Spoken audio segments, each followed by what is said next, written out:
Bom dia, telespectadores do canal 4 TV Aratu. Nós estamos aqui de volta com o programa Encontro com a Cultura Espírita. E graças a Deus e a vocês, esse programa tem alcançado assim, uma repercussão muito grande. Nós nos sentimos bem em estarmos todo sábado em sua casa para contar casos, para divulgar o Espiritismo, mas de uma forma tranquila, objetiva e, sobretudo, fecunda. Gravem esses programas, guardem. Mais tarde, vocês podem até passar para os seus filhos, para os parentes, amigos. E aí eles vão ter uma noção do que foi o Espiritismo. Isso é importante. Que o Espiritismo um dia foi pregado com seriedade, com amor, até com renúncia, que quanta coisa nós já renunciamos em prol da divulgação do Espiritismo. Quantos ataques, quanta incompreensão, quanta intolerância. Guardem esses programas, eles são, me permitam dizer, históricos. Um dia,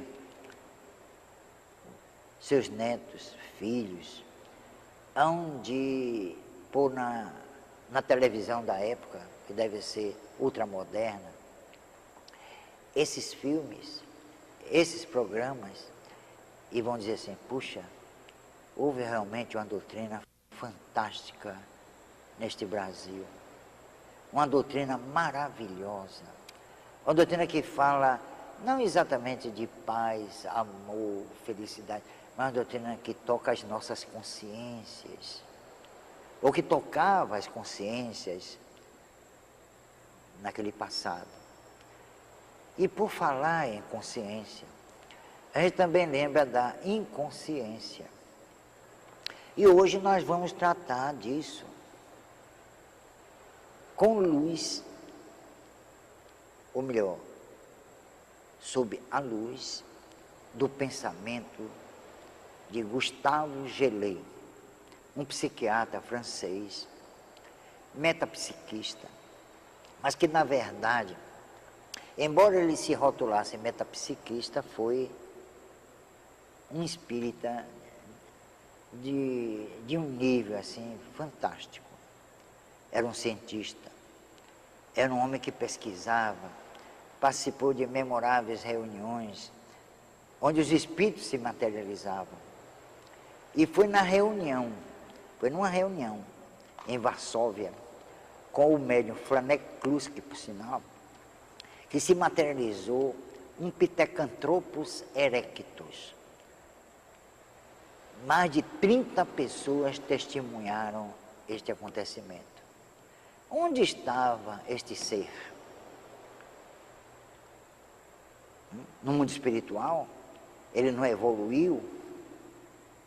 Ele não saiu daquela condição de quase primata? Aí que estão os mistérios que nós devemos desvendar, mas só através da pesquisa. Apenas a pesquisa pode revelar todo esse processo assim, ainda enigmático da evolução. Mas vamos ao Dr. Carlos Embaçaí, que disse algo muito importante. Tenho que botar os óculos, senão eu não enxergo. O inconsciente produz, arquiteta, elabora, inventa, prevê, descobre, resolve, adivinha. É um propulsor incansável.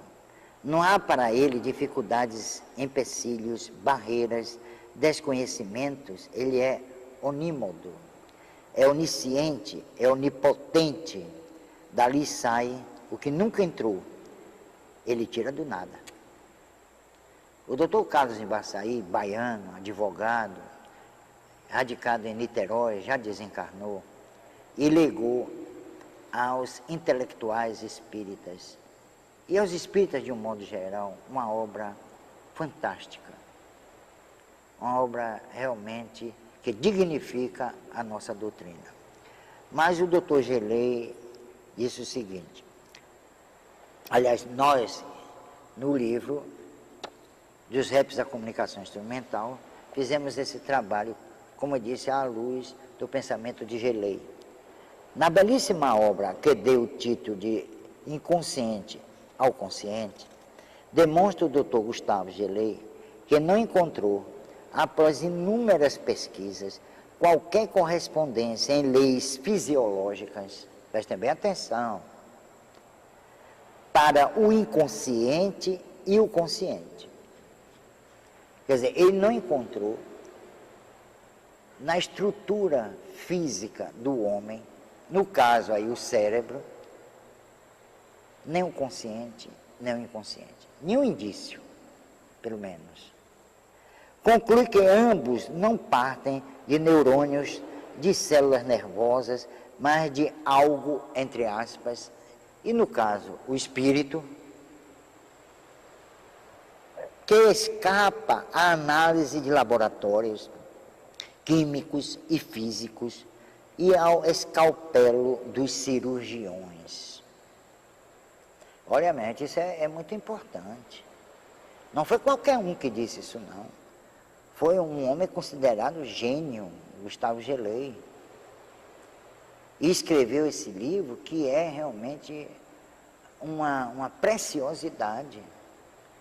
Então, ele falou pelo seguinte, ele era médico psiquiatra, e realizou trabalhos em Paris e em várias cidades da Europa, tentando descobrir no homem o consciente e o inconsciente. Olha, nós temos uma creche, e essa creche está precisando de ajuda.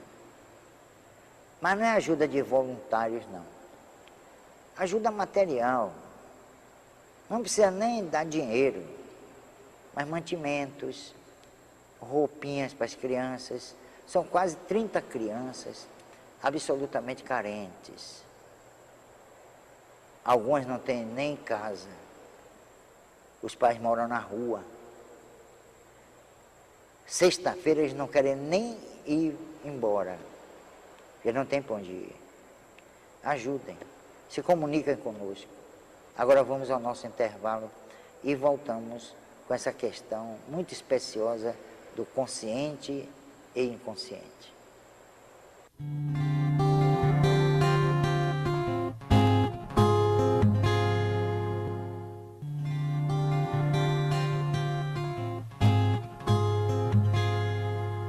Estamos de volta.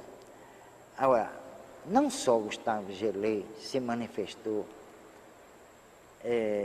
de modo contrário a uma pseudo-localização do consciente e inconsciente no cérebro humano. Camille Flammarion, que foi um dos mais notáveis astrônomos franceses, talvez o mais notável astrônomo francês, disse também algo muito importante em seu livro A Morte e seus Mistérios. Ele afirmou categórico, onde estão, ou melhor, ele faz até uma pergunta, onde estão, afinal, as células nervosas que são a sede do pensamento? Era um astrônomo realmente notável, não é qualquer um.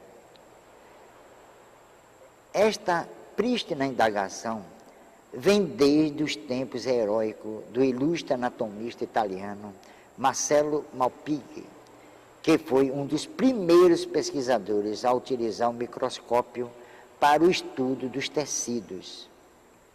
Enquanto isso, o Dr. Charles Richer, Prêmio Nobel de Medicina, disse em seu livro, um livro sobre a psicologia: que importa ao fisiologista toda essa extraordinária complexidade de células nervosas, com suas dendrites, arborescências, ramificações, corpúsculos, se ele não sabe qual é o uso destas partes? Ele disse isso há muito tempo. Mas será que mudou de lá para cá? Olha, a coisa é de tal maneira, minha gente, o desconhecimento é de tal ordem. Hoje, mudaram até o nome da rótula, hoje é patela. Se pusesse panela, qual seria a diferença? O rótulo não explica a essencialidade da coisa que ele está nominando. Ele diz, não, isso aqui são os dedos. São expressões criadas em vários ramos do chamado conhecimento humano, que não representam e não significam a essencialidade do que esses vocábulos denominam.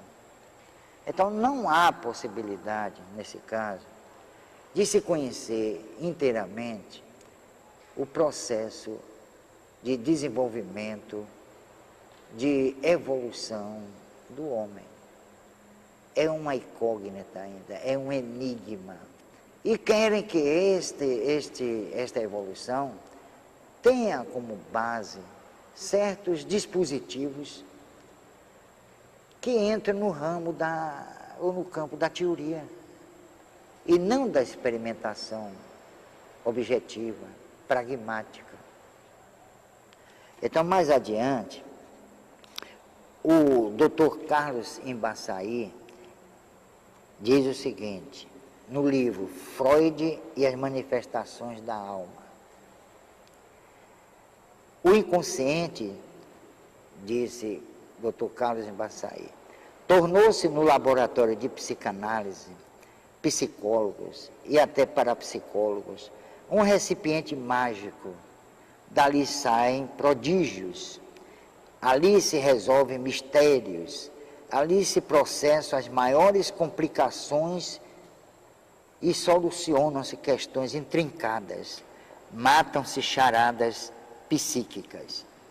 E arremata: o inconsciente produz, arquiteta, elabora e inventa, prevê e descobre. Será que é assim que funciona? Será que o inconsciente tem toda essa força? É assim que as coisas podem ser resolvidas no campo da estabilidade emocional, da estabilidade psicológica e do direcionamento ético do indivíduo? Será que tudo realmente está no corpo físico? Será que o corpo físico é essa usina toda? Será que não estão esquecendo algo assim muito importante como o espírito? Negam o espírito. Mas por que negam assim de uma forma tão peremptória o espírito? Porque é coisa ligada à religião. Nós, cientistas, temos nada a ver com a religião. Não temos nada a ver com o espírito. Ligado à religião, o espírito, ele se torna uma abstração. Assim como Deus teve força, assim como o homem teve força para criar um Deus, será que ele teve força também para criar o espírito? É assim que o intelectual pensa? É assim que o pesquisador científico também pensa? É, infelizmente. Aí o que é que acontece? Sendo o espiritismo, que é uma ciência, uma filosofia de consequências éticas, considerado uma religião, ele é menosprezado. pelos pensadores, pelos cientistas, pelos pesquisadores. E aí o que é que acontece? Ficam as tontas, elaborando teorias sobre teorias e trabalhando sobre o que não conhecem. Pelo menos a sua essencialidade. Os próprios espíritos disseram a Kardec: o homem desconhece a natureza íntima das coisas. Então nós desconhecemos a essência que é o espírito. Então, se ele está atrelado à religião, como fizeram, de uma forma, me permitam dizer, criminosa, impediu-se de, no Ocidente, no mundo ocidental, se debruçarem os cientistas sobre a questão espiritual. A manifestação do espírito, por exemplo, a sua interferência no nosso plano. E isso realmente causou sérios transtornos àqueles que realmente veem o espírito não como um ser criado pelo homem e não um ser ligado à religião ou qualquer doutrina, mas aquela centelha divina, como disseram os espíritos a Kardec, que através do tempo, a despeito das disposições em contrário, vai desenvolvendo as suas potencialidades, vida após vida. Vamos ao nosso intervalo.